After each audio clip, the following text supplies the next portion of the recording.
remember dreading having to call that one friend with all the 9s and 0s in their phone number, by show of hands? This was technology. This had no saved contacts list. But when you dialed 0, you got this really amazingly nice woman that sounded a little bit like my grandma. So, hi, my name is Niki Rudolph.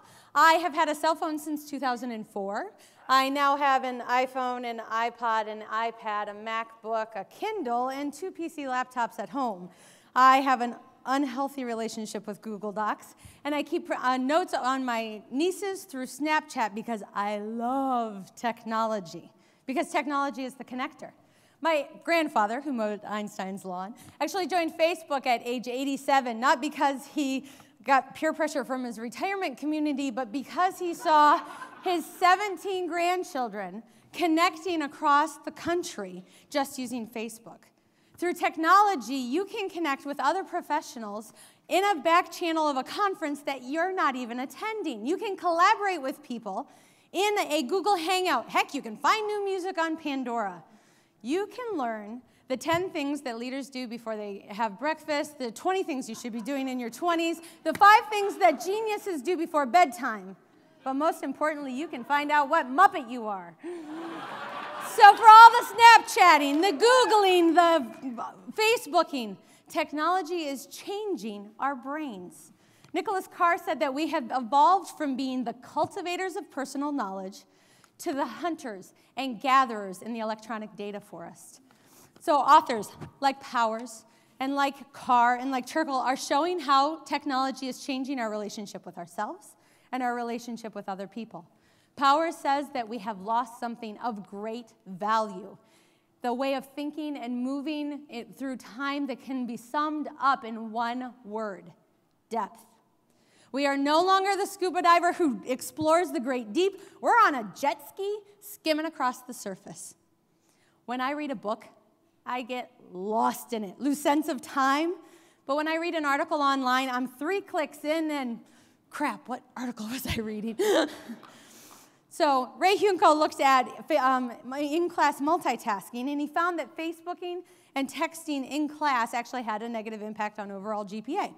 So Jordan Grafman, a cognitive neuroscientist, looked at multitasking and said that bouncing back and forth helps our mind be nimble, but we lose the ability to think deeply and creatively.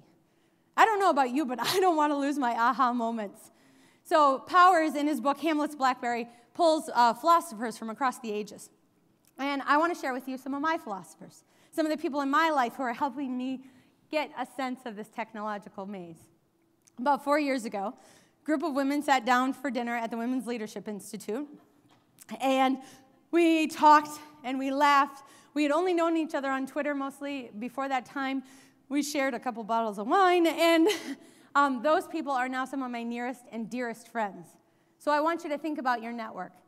Just what Joe said. Is your network look more like a neighborhood pub? Or does it look like the yellow pages from every city you've ever lived in? And I want you to focus on rather than getting to know how many people, rather focus on how well you know those people. There's a faculty member at Michigan State, go Green, and he is a phenomenal artist. He's in the journalism program. And when I would sit next to him in staff meetings, his agendas would turn into this phenomenal piece of artwork. And I thought, Carl, what are you doing? And he said, for me, it's my way of connecting information. It's my way of connecting ideas while I'm sitting here in the meeting. That's how he processed. So I stopped feeling guilty about all the doodling I do in the middle of class.